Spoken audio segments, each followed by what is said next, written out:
but it's a daily wrestling match of, like God says to be still, and then God also says, don't be lazy. Yeah. I don't know the exact verse, but basically like don't sit around and don't do anything. Yeah. So it's like, how do you strike the balance between the two? You know what I mean? Yeah. Because I don't want to be too still. Well, you know what I mean? Well, there's the practice. I mean, I think it all depends on the personality. Sometimes you got to think about your relationship with God, your relationship with your boss, your work, whatever. Because it is interesting because there's always seasons. There's the practice of it in the context on a daily basis. There's the practice of it on a weekly basis. Yeah. But then there's practice on the yearly basis. Yeah. And I guess you're kind of saying like December. Yeah, maybe it is our body trying to say, hey, maybe it's time to rest. Yeah, maybe so. Maybe it's time to, do the bare minimum at work, show up, do what you need to do. Allow, Hope Michael doesn't listen to this. Yeah.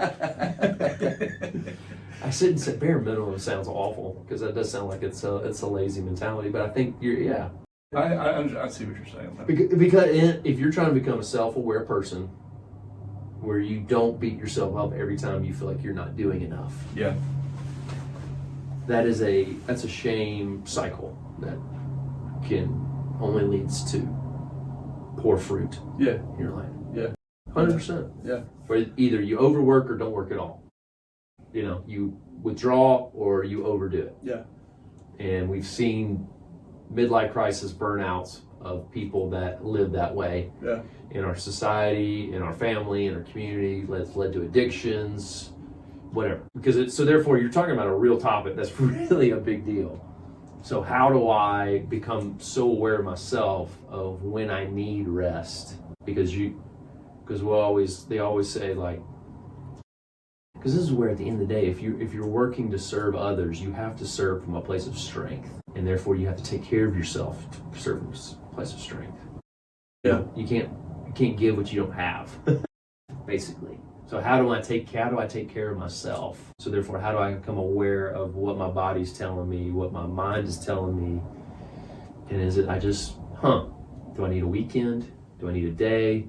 Do I need 30 minutes? It's just learning those practices. Because I do think some of us need more than others. I mean, it sounds like Alex Golish, right? The guy works, 12, 15-hour days. Mm-hmm. I heard he was meeting with players till midnight and stuff like that. Yeah. Anyway, not to get too much into Auburn football for who's ever listening. Okay. Let's get back to that. Yeah. But you see what I'm saying? Yeah. The negative effects of obsessing over that thought, that feeling, we have seen it time and time again. So therefore, we have to be aware of it, and we have to. And that's why the Bible talks. There's a practice of rest. There's a resting heart posture, but then there's the practice of it. Of like, God, you can do more while I'm asleep than I could ever do in a day's work. Well, and also too, I think, like for me, I think I can fool myself in that I'm getting rest when really I'm watching the news. Yeah. And it's like, well, that's not rest at all. No. I mean, you're sitting in one spot being still, but man, like, that's not rest. No. Like truly unplugging is a skill that has to be like taught and learned too. I feel like this is actually what that looks like. It's getting away from your phone. It's getting away from the TV, which is hard for me, and truly being still for a second.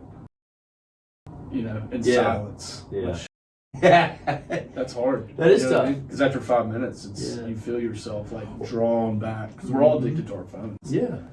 Oh yeah, and that's not restful at all because you're just getting that dopamine hit, and your brain is just firing, and it's just dulling everything, and it's like your brain doesn't feel rest at the end of it.